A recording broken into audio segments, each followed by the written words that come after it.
Hello and welcome to New Game Plus. I'm Tim, I'm joined by Donald. How are you? I have been having a wonderfully bug-free Battlefield 1 experience. Tim, I'm sure you've been going through this, no? No. I started off last week, I think I talked about the campaign. Yeah.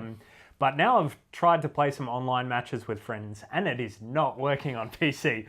Like you try and join on a friend from the friends list and it'll just say server not found, or you try and join as the party and it'll kick certain people and disconnect others, and if people try and join on you, it'll kick you out. It's just awful at the moment, but I shouldn't be really surprised because this sort of stuff, just weird little things, has happened with Origin and Battlefield games in the past. Yeah, I'm just thinking back to Battlefield 4 where the game crashed whenever a building came crashing down, or Battlefield Hardline, which was just completely devoid since no one really played that game. What was Battlefield Hardline? I don't even remember that.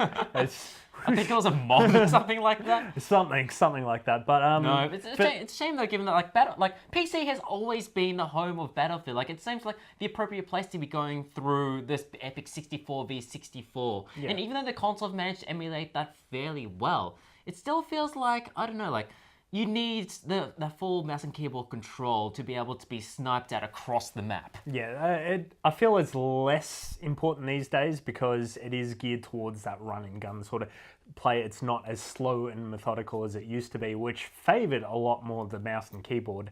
So it's been tuned a little bit more towards the COD side in recent years. But, yeah.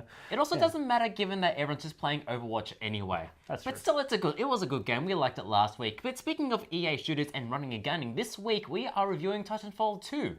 We also have a look at Pokémon Sun and Moon. So, on to our reviews.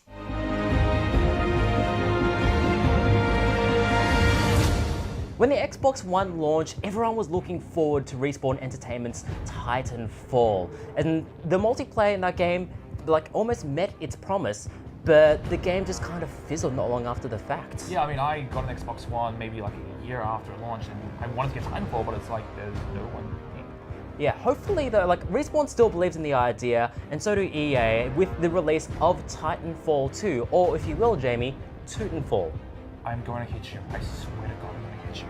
So Titanfall, unlike the first game, includes a single-player component in this game, and you're not exactly coming for the characterization. After all, your robot cohort BT is basically like a poor man's Drax from Guardians of the Galaxy. And he's fine, but I think kind of the thing that I take away from the single player is it's just a great series of moments that I can strung throughout. Like there's a prompt that happens at one level, and I just have to put the controller down and be like, yes, yes, yes, yes. We owe Daniel Bryan money if you keep on going on with that. There is the single player campaign is basically just whatever Respawn Entertainment, I should say, made up of former employees of Infinity Ward. That's true. Yeah, it's just whatever they thought was cool that could be done with the engine, and they've just strung that together in a campaign. So aside from the button prop moment, which you'll know what we're talking about, there are also just great moments of environmental interaction and even just the basic parkour momentum in that single player campaign is really good. It's really satisfying to me. It's probably the best Mirror's Edge game this year.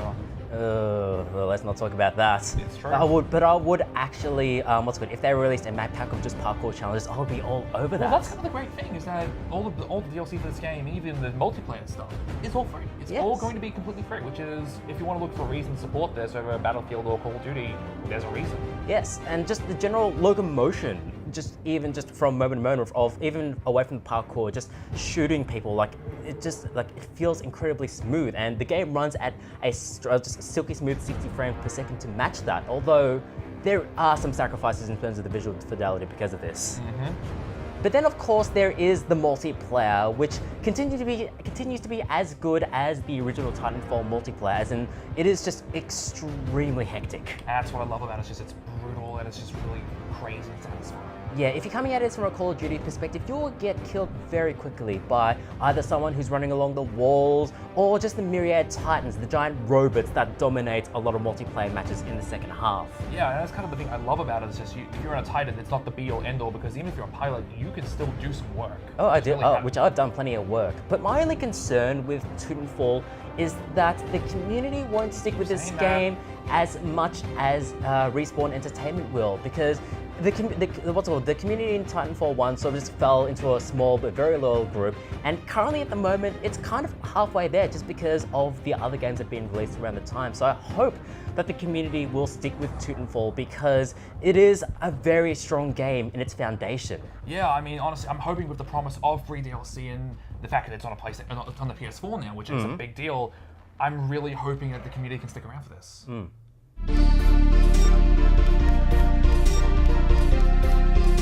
Hey, here at PAX Australia 2016, I'm joined by Travis from the Forgone Syndicate working on Desync. How has PAX been for you so far? PAX has been great. We've had a lot of good feedback about the game, a ton of media like you guys, which is really cool, and everyone's been real positive, so we're having a great time so far. Desync is a very unique look. What are some of the inspirations that led you to really bring the art and the vibe, or the game feel of Desync to life? Yeah, so inspired by a lot of things from the 80s that you can tell via the neon kind of influences, but there's also a game called Frax, which is minimalistic art style that's an influence for us, and yeah, it's general 80s aesthetic, I guess, would be the main thing. You're trying to really showcase the sort of bizarre combo styles, some of the more PC-centric aspects of gameplay. What are some of the games that you've drawn inspiration from there, or that you thought pulled that off really, really well? Right. Well, speaking of the combo system, the only game that we know of that has something like this is Bulletstorm, but we try to be a bit different to them because their combos were more just kick a guy into a thing, kick a guy into this thing, pretty stock standard, more about visceral stuff. Where we're focusing on PC, all about skill, mouse and keyboard movement. So instead of just shooting a guy, I'll shoot him in the air, then shoot him out of midair. That's a combo. So we're focusing more on the skill levels, skill aspects of the combo system compared to what Bulletstorm was, which is more just visceral kind of thing. So that's one influence for us. Also the old school shooters Painkiller, Doom, Quake. We could list them all off, but we're trying to push ourselves beyond what the 90s have done so far, which were obviously great. How's the vision of the game sort of evolved since you started development on it about 2 or 2.5 years ago? Quite a lot. Our development style is kind of just throw spaghetti at a wall and then see what sticks. So it's actually gone through a lot of phases, and yeah, we're really happy with what we have at the moment there. What sort of window are you looking to release Desync in, and what sort of platforms are you looking at bringing it to? Initial release will be Windows on PC, then hopefully we're going to do Mac and Linux after that. But it's going to be early 2017, and definitely quarter one, hopefully the first half of that. Thank you so much for your time, Travis. Thanks very much.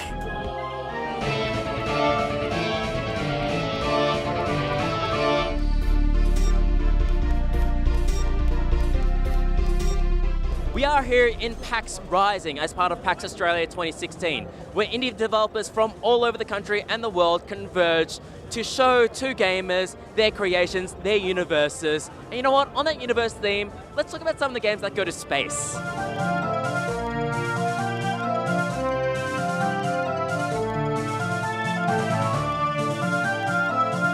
First up, we have Ticket to Earth, which is a sci-fi isometric puzzle game, and then like to say XCOM meets Puzzle and Dragons, I suppose.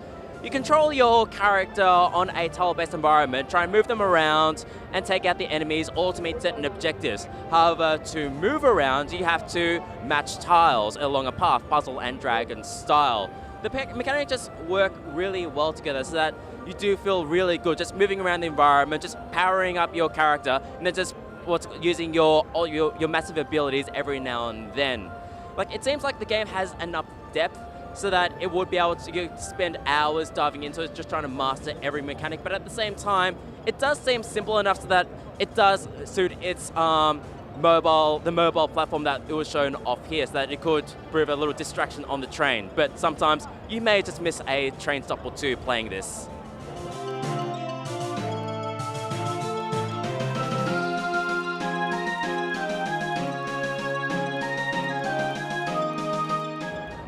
Next up, we have Paradigm from space via Perth, via the 1990s, via Eastern Europe. The game is an adventure game in which you play as a failed genetic prodigy in a universe full of failed genetic prodigy. The game has a very harsh sort of style to it, kind of like say 90s claymation. Let's go with that. But it also has a very specific sense of humor. It throws it from the outset with the sort of opening infomercial that sets up the game.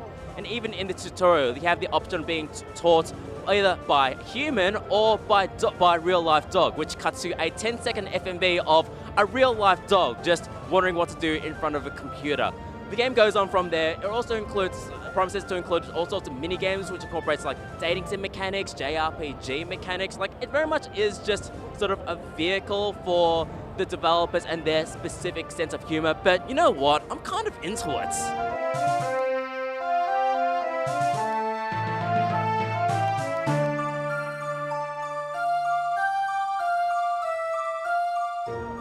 And finally, we go to the far, far away land of 1920s America with The American Dream by Samurai Punk, who developed previously Screen Cheat. This is a virtual reality sort of, a tour of sorts of this sort of imagined world in the 1920s, where people are taught from the earliest of age of the benefits of the gun. So the demo had you from a baby being handed a gun and being taught the basics of arithmetic and what your favorite thing in the world is. Of course, it's a gun. The demo also had you working at a donut factory, shooting holes into the donuts with your good old-fashioned gun, which isn't a cult, for copyright reasons. Just playing this game in virtual reality, it's easy just to lean into the doofiness, to just blap all the time, and just the reload mechanic of the game, slow motion as the clip just goes into the air and you have to sort of slide it in. Like, it leans hard into its tone of satire, but it's also like an interesting demo of what you can do with virtual reality and the storytelling that you can do within. That does it for this edition of the Indie Bundle. Of course, there are plenty of indie games worth checking out, and so do check out New Game Plus for more indie game coverage.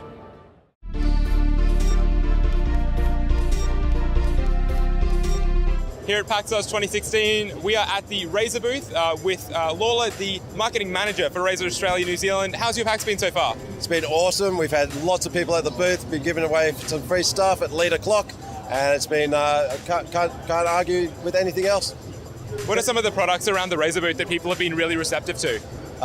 Some of our refresh products, including the Death Adder Elites, the new Razer Ornata keyboard, and also our Broadcaster Suite, and also the OSVR HDK 2. The Broadcaster Suite, what is that mostly made up of? Okay, so over the past couple of years, we've developed a lot of things to help people get into casting, creating content, and getting into streaming.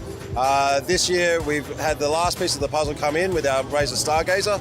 So that's the most advanced webcam on the market now, using Intel's RealSense technology, and that also has the feature for content creators to have that dynamic background removal. So no longer needing that big green screen behind them and doing the chroma keying or anything like that. It's all done within the software and with the camera itself. What are some of the other refreshes or some of the bigger products? What are you really wanting to show consumers and attendees at PAX the best of in those products? Yeah, well, the Death Adder Elite is the most advanced gaming mouse on the market. We've made a few changes to our award-winning Death Adder Chroma. We've increased the sensor on there to 16,000 DPI. It's using a 5G optical sensor, and it's got a 99.4% accuracy tracking in there. So it's the most accurate mouse out there at the moment. We've also included our mechanical switches into that mouse, so it has a lifespan of around about 50 million clicks as opposed to a normal mouse, which is about 20 million clicks. Same ergonomic feel, but so many more features in there to make it the most advanced gaming mouse on the market. You're showing off OSVR, the HDK 2 here as well. There are quite a lot of booths around showing off a lot of games demoing in other VR headsets like the PSVR, the Oculus Rift. What does the OSVR really offer that you won't see in some of those other headsets? Well, OSVR is open source virtual reality. It's aimed at tech enthusiasts and game developers. It is consumer ready, but it's not consumer grade, so it's not really plug and play. So you do need to have a little bit of tech savvy about you, and that's so you can get it up and running. But it will play Steam VR content. It has OSVR content as well. But essentially, we want to have a platform that people can get into VR and not be bedded down with a particular proprietary system or anything like that. So again, looking at enthusiasts and developers allows them to create their own apps, set it up for other platforms, and then they can go to your Rifts and Vives. The specifications in the headset itself are very, very similar to the Rift and the Vive, but it's also completely modular. So you can change out the lenses, you can change out the screens, you can even print out your own faceplate and put your own name on there or your own business or whatever. To the point that if someone else wants to bring out their own headset, they could use the OSVR HDK2 as their basis. Coming up for Razer, because obviously you're showing a lot of products here that have already been released. Yeah. What is coming, a few months, a year or so down the road for Razer? Yeah, so like I said, the Stargazer will be available later on this year. The Death Adder Elite will also be available around about Christmas time, including the Ornata keyboard, which is our hybrid mechanical membrane switch that we've developed in our own factory, and also our new refreshed versions of our Kraken headsets, which are probably some of the best selling in the world. So the Kraken 7.1 Chroma V2 and also the Kraken Pro V2, which have now got a metal chassis and a metal frame through the headband, and also increased the cup sizes to 50mm drivers. So they're probably the newer products that we're featuring at the booth this weekend, and we've had some really good reception to those. Thank you so much for your time. Awesome, thanks Jack.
Now, Tim, being the Uncharted fan out of the both of us, what are your thoughts on this survival horde mode thing? Well, it was the only thing that was missing from a third-person Sony shooter, I guess. They've got to replicate the Microsoft third-person shooter.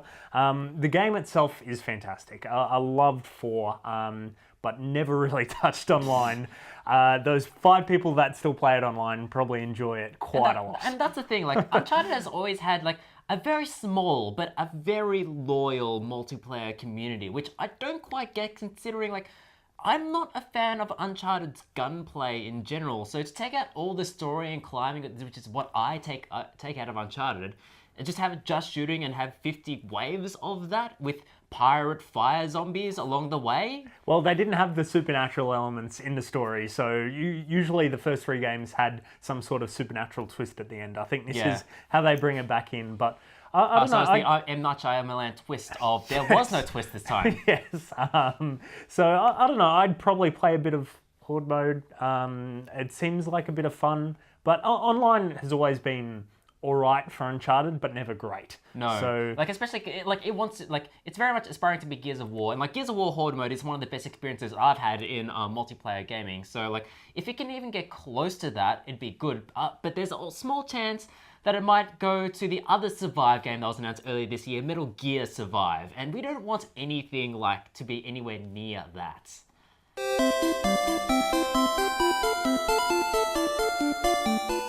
Pokemon is, like, it's a very comfortable experience. You go in, pretty much getting the exact same thing over and over again. So, Sun and Moon, we kind of expected that, except for the part where it changes up the formula quite a fair bit, doesn't it, Matt? Right you are, Donald. It does rock the boat in terms of pacing, in terms of breadth, in terms of the setting involved as well. So, like, you jump into the world of Alola, which is basically a 1-for-1 rendition of Hawaii.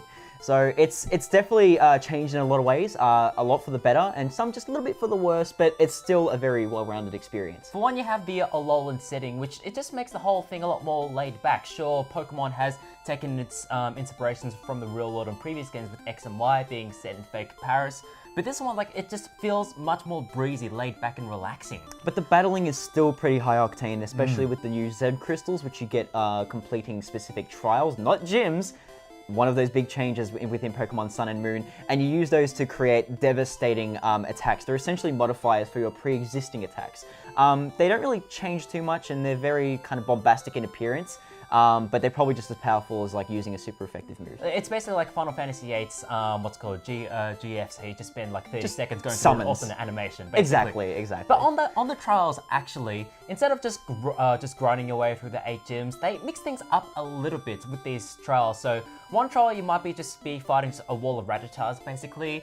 Another one you might be just seeing dancing Marowaks and trying to pick out what's different between them. Yeah, and then they decide to fight you when you're right, and then they get angry. So, like I said, it does bring a little bit of variety. It is a little bit silly in its premise, but it's definitely not superficial. There's definitely stuff that does keep the formula nice and fresh. And a lot of people have given the Pokemon series criticism for sticking to its roots too much, and the old AC/DC adage of if it ain't broke, don't fix it.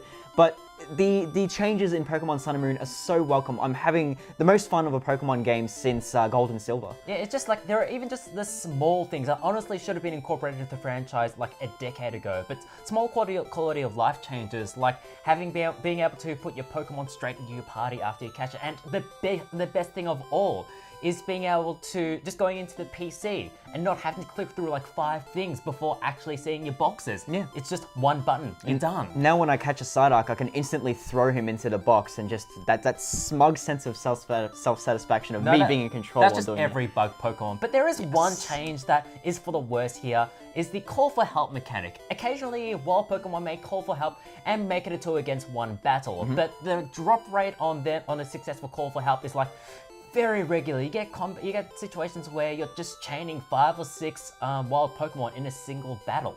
And like you can go against their elemental weaknesses, and that's fine. But when you're catching Pokemon, one Pokemon has to be on the field at a time, and if they call for help and they succeed, then it's going back to square one. You have to go and fight Pokemon all over again, make sure one's back on the field, and it's a bit of a chore. But it's just a small gripe in otherwise a fantastic first impression that we both have of Pokemon Sun and Moon. It just enlivens the formula in almost every possible way.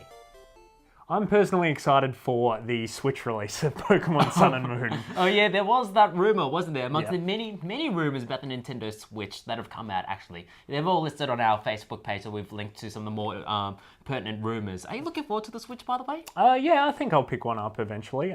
Maybe not straight on launch, because there's been a few rumors again that certain titles won't be a launch title, so we'll see how it goes. Not to mention Nintendo's history with launches of hardware hasn't been crash hot. Well, I mainly speak of the classic NES, but yes. Yeah, that was a major example. And definitely this one moving more into the online space, how Nintendo handles online is They've gotten a bit iffy. They've gotten better about that. And back in the Wii days, it was kind of terrible, but they eventually learned what the internet was. And now they've almost embraced it.